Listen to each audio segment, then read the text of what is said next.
Going to be beginning this morning with a look at Lebanon, where Amnesty International is demanding a full probe in what it says could amount to war crimes by Israel. The human rights watchdog says more than 10,000 civilian structures were destroyed across 24 municipalities in southern Lebanon in those attacks by the Israeli apartheid government earlier this year and in the latter part of last year. And alarmingly, much of that destruction came after the ceasefire that was announced. Homes, mosques, cemeteries, roads, even soccer fields have been reduced to rubble. Amnesty International has also described this as the deliberate devastation of civilian life, accusing the Israeli apartheid government of laying explosives and bulldozing entire neighborhoods in clear violation of international law. And we're going to be looking at that to understand, unpack, and focus a bit on the realities of Lebanon post those horrific attacks by the Israeli apartheid government, genocidal government. And to help us unpack all of this, we are now joined by Lebanese news producer Ibrahim Zayat, who's coming to us live from Beirut. I think one of the areas which was also a target of these attacks, and he's been following these developments quite closely. Ibrahim, good morning. Thank you so much for joining us. Welcome to Salam Media. Really, really appreciate you giving us your time this morning. Good morning, Salilo, and good morning for all listeners of Salam Media. Pleasure. I think we can kickstart the conversation with, you just giving us your reflection, your perspective on the calls that have been made by Amnesty International. They are demanding a full probe into what they say could ultimately amount to war crimes by the Israeli apartheid government. You are in Beirut currently at the moment. I'm sure even when these attacks were happening earlier this year and the latter part of last year, to an extent you witnessed the devastation. If you can just paint a picture for us and also respond to calls for this probe by human rights groups, including Amnesty International. Thank you. Let me start from where we started. Uh, let's keep a bit the Amnesty report waiting, because Mhm. what we're seeing right now in Lebanon is that there's daily Israeli attacks, daily Israeli airstrikes, and we're counting martyrs on a daily basis. While Lebanon, since 27 November, since the ceasefire, we are totally commitment to this U.S. and French-backed agreement with Israel. There has been at least more than 200 martyrs killed since the ceasefire by the Israeli drones, airstrikes, civilians. Most of them are civilians, and they are not armed. Back to Amnesty, actually, it's not new. Everyone was witnessing the killing of more than 4,000 Lebanese civilians during the last war in October and November last year, and we have seen in exactly the border villages what we are seeing from images in Gaza.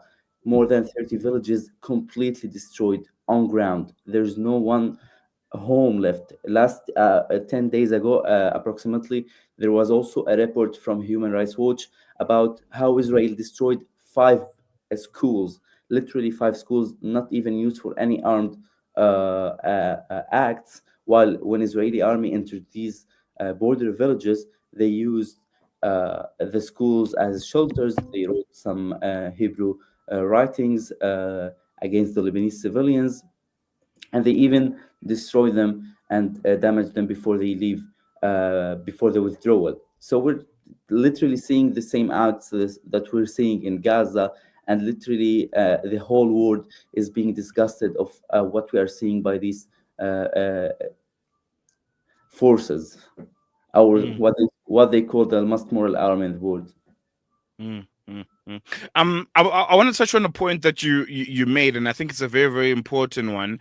The fact that much of the devastation that took place happened after the ceasefire. Exactly. What does this tell us about Israel's intentions and compliance, most importantly, with international law? Actually, not only this, we have such examples like Naqoura, coastal village in South Lebanon. The Israeli army to see how much they don't commit to the agreements.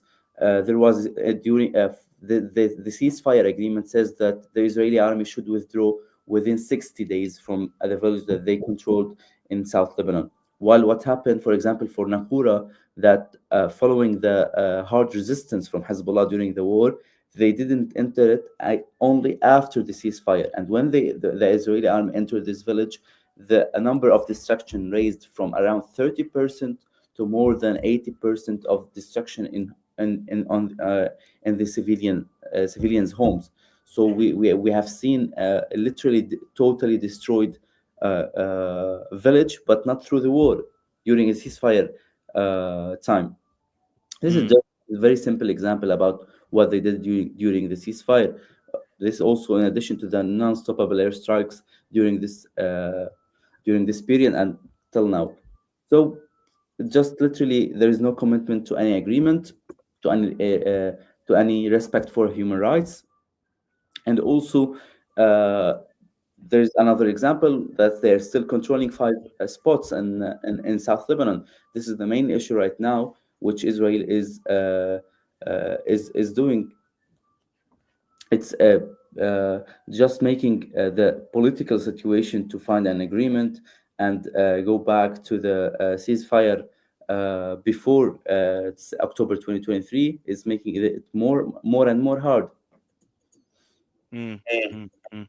And just speaking of agreements, all of this, is happening or comes as Lebanon begins, a U.S. kind of backed disarmament plan for Hezbollah. How does the domestic political landscape factor into this moment? Is there concern that Israel is exploiting Lebanon's, should I say, fragile kind of transition? Actually, the most clear position is what Hezbollah said. We will deal with this. They will deal with this decision from the Lebanese government as if it didn't exist even.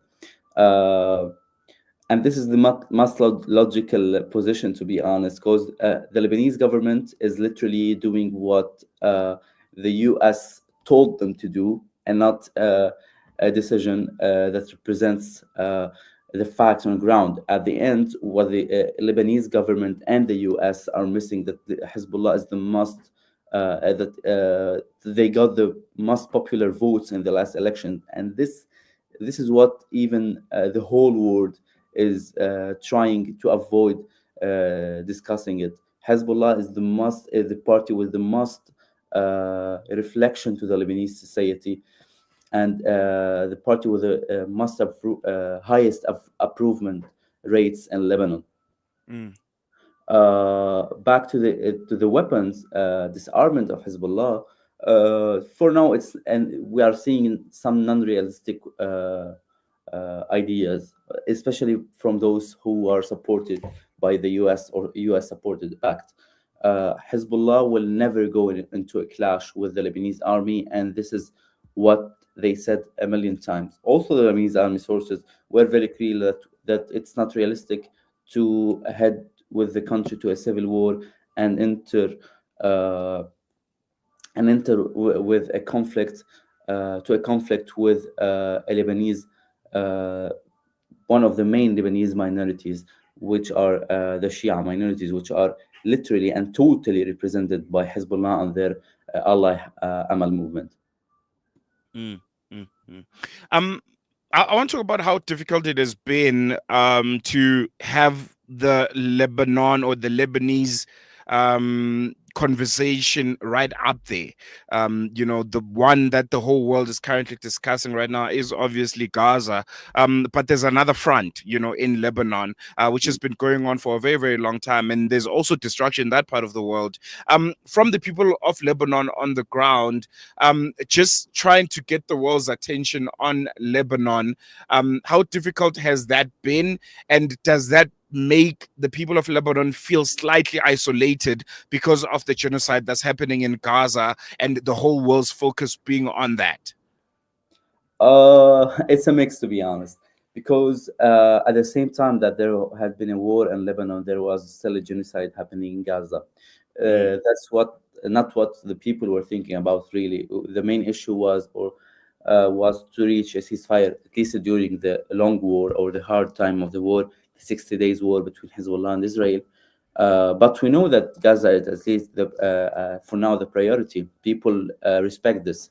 If you visit any family in South Lebanon or across Lebanon who had martyrs within its members, you will say that all of this uh, we give for Gaza people. Mm, So there is total understanding between the people of Lebanon, for the people who sacrificed in Lebanon, actually, that all of this happened for the people of Gaza.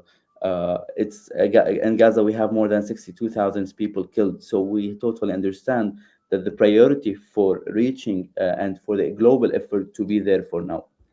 mm, This don't don't take the importance that Lebanon still needs more international power that helps the country in its current issues with Israel. But unfortunately, it's left even with Arab countries' approval to have its own fate with Israel, and with U.S. a very strong support for Israel right now after the war with Hezbollah, because they consider Hezbollah a bit harmed, and it's the time to take what we can take from Lebanese government and from mm. Lebanon.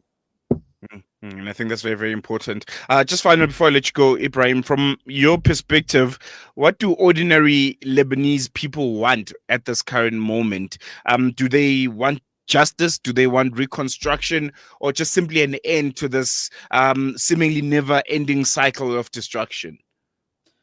Actually, all of these, because even now, nobody will accept that the peace and or any Israeli pressure or U.S. pressure will lead, for example, for normalization. This is totally unacceptable by the majority of the Lebanese people. Whatever uh, our fate is, whatever the result would be, there will not be any accept for another country, exactly Lebanon, going for normalization with Israel. But what people demand right now is more stability, is to reach a ceasefire, a real ceasefire agreement with Israel that build our villages again, exact.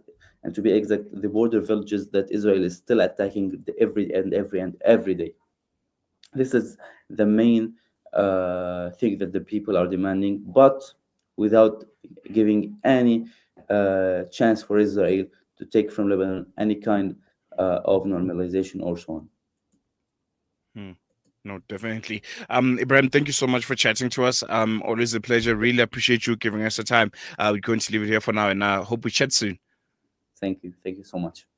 There you go. That was Ibrahim Zayat, Lebanese news producer, helping us understand some of the grave findings that various humanitarian organizations are calling for, and those growing calls for accountability after Israel's wide-scale destruction in Lebanon, destruction that human rights groups say amounts to war crimes. And I think it was also very, very interesting to get the perspective of someone that is in Beirut at this current moment and has been following, closely some of these attacks by the apartheid Israeli government and the devastation that it has left on the ground for the people of Lebanon, who I think quite bravely and commendably are saying, we understand that there's a siege on Lebanon. There are attacks that are currently being waged against us.